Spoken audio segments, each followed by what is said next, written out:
We'll now hear from Dr. Duncan Runciman.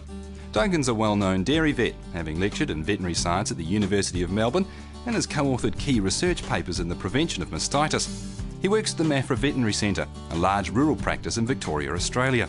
Mastitis is an important disease economically in dairy cattle because we have not only the impact of the cost of a clinical case of mastitis, but that cow will also have lower production and may cause spread of a bacteria throughout the herd.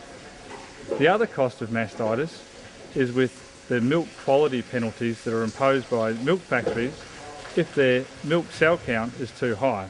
The research we've undertaken recently within the McAllister Irrigation District involved looking at a combination of teat seal with a dry cow product at drying off. That dry period is a period we've been finding that a lot of cows are getting mastitis. They're contracting a bacteria, usually one called strep uveris, which we've found in increasing numbers over the last 10 or 15 years.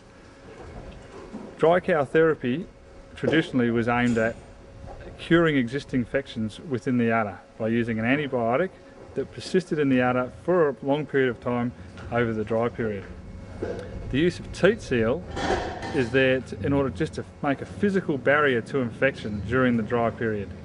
So what we've done is we've combined the two so that we can, number one, with the antibiotic, eliminate existing infections, and number two, the teat seal sits there as a physical barrier to infection until the cow is milked out. So in the trial, which we conducted across 2,000 cows within this district on 8 different herds, we put just the antibiotic alone into half of the cows, and we combined the antibiotic with teat seal in the other half of the cows.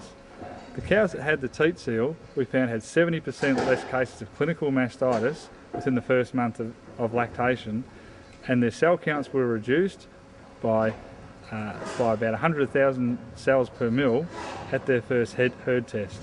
Based on that first herd test, we found that there were 20% less cows with a subclinical infection. That is, 20% less cows with a cell count over 250,000 cells per mil. So we're now recommending the use of teat seal in combination with an antibiotic at drying off to reduce mastitis in dairy herds within this area. In order to stay profitable, dairy farmers obviously need to focus on some key aspects of their dairy farm, notably adequate pasture growth and good herd health. And one of the key factors in herd health in a dairy operation is of course controlling mastitis, because mastitis would be the number one economic disease of dairy cattle. The long-term costs of mastitis on a herd can then come from the fact that a cow that gets mastitis will, for a long period and maybe even for the rest of her life, have reduced milk production, and in some cases provide a source or a reservoir of bacteria for other cows within the herd. The use of 2 products at drying off does increase the cost of the dry off to the dairy farmer. However, we've got to weigh those costs at drying off against the benefit once a cow calves.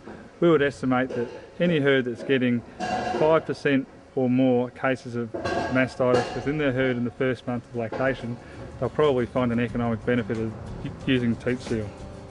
Administering teat seal in combination with antibiotic dry cow therapy reduced clinical mastitis by 70% within the first month of lactation compared to antibiotic alone.